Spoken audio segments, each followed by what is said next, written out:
Have you ever wondered why some organizations just hum with energy and innovation while others feel totally stuck in the past? Well, today we're going to dive into a really fascinating new study that tackles that exact question. The core argument: traditional leadership is kind of broken, and if we want to unlock true brilliance, we need a whole new approach. So, what's the problem exactly? Well, on one side, you've got that old school command and control style of leadership. Think of it like a fortress, super hierarchical, all about control. But that old model is just crashing head on into the reality of today's world. We're talking about massive complexity, nonstop change, and just plain ambiguity. The old playbook, it just wasn't written for this game. And that, of course, leads us to the big question, right? If the old way is failing so spectacularly, what kind of leadership actually works now? What does it take to navigate this new, complex world and actually succeed? The answer, according to this research, is something they call smart leadership. And it's not just one single style. Think of it more like a powerful toolkit, a whole new framework that's built on three really distinct but interconnected types of intelligence. Okay, first up is emotional intelligence, or EI.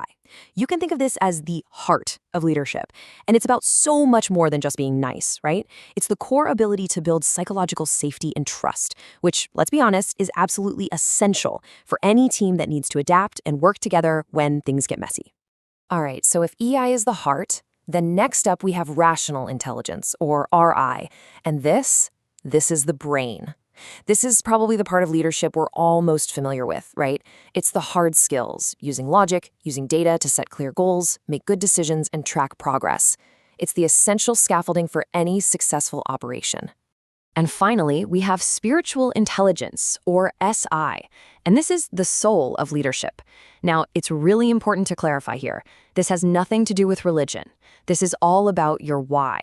It's a leader's ability to act with real integrity and to connect the day-to-day work to a bigger purpose. It's what creates that sense of shared meaning that gets people motivated beyond just a paycheck. Okay, so we've got this awesome toolkit, the heart, the brain, and the soul of leadership.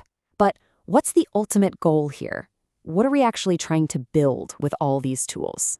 The prize, the big goal, is something the researchers call organizational brilliance. And what's so interesting here is that key phrase, difficult for competitors to imitate.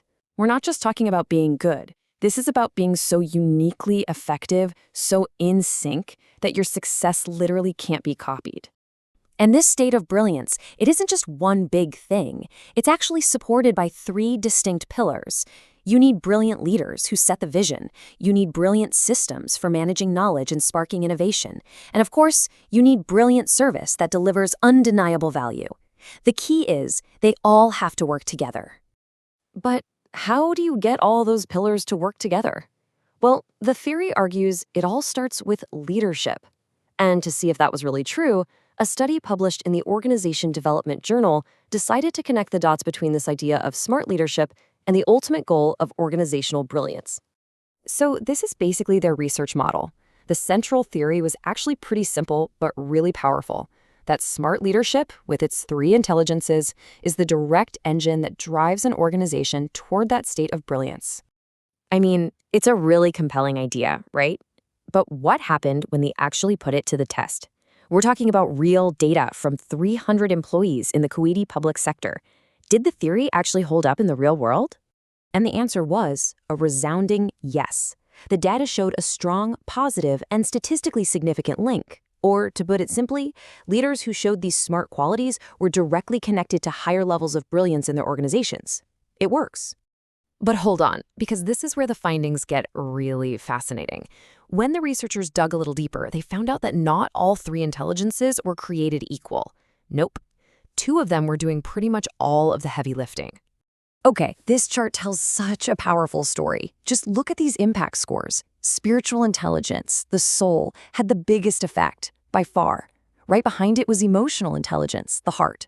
But the real shocker? Look at rational intelligence, the brain. All those classic management skills had a surprisingly small direct impact on achieving that state of brilliance.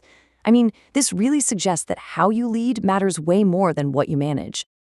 This finding led the study's authors to a pretty powerful conclusion. They basically state that good spiritual intelligence isn't some, soft optional skill. It is an essential requirement for leadership in the real world, period. Okay, so the big question is, what do we do with this information? How does all this research translate into actual real-world action for leaders and organizations? Let's break down the practical takeaways. The study points to 3 really clear actions. First, we have to actively invest in developing all 3 of these skills, not just the rational ones we're used to. Second, organizations really need to select and promote leaders based on these competencies, not just how long they've been around. And third, leaders themselves have to create a culture where they actually listen to feedback and show they're willing to learn from their mistakes, which is a huge part of that spiritual intelligence. And maybe the most important takeaway of all is this. Smart leadership isn't some innate gift. It is not something you're just born with. The evidence is super clear that these are skills. They are abilities that can be intentionally cultivated, practiced, and developed by anyone who's willing to put in the work. So that brings us to our final thought for today. As you think about your own leadership style, the heart, the brain, and the soul of how you operate, just ask yourself, which one of these intelligences needs the most attention right now to help you and your organization become truly brilliant?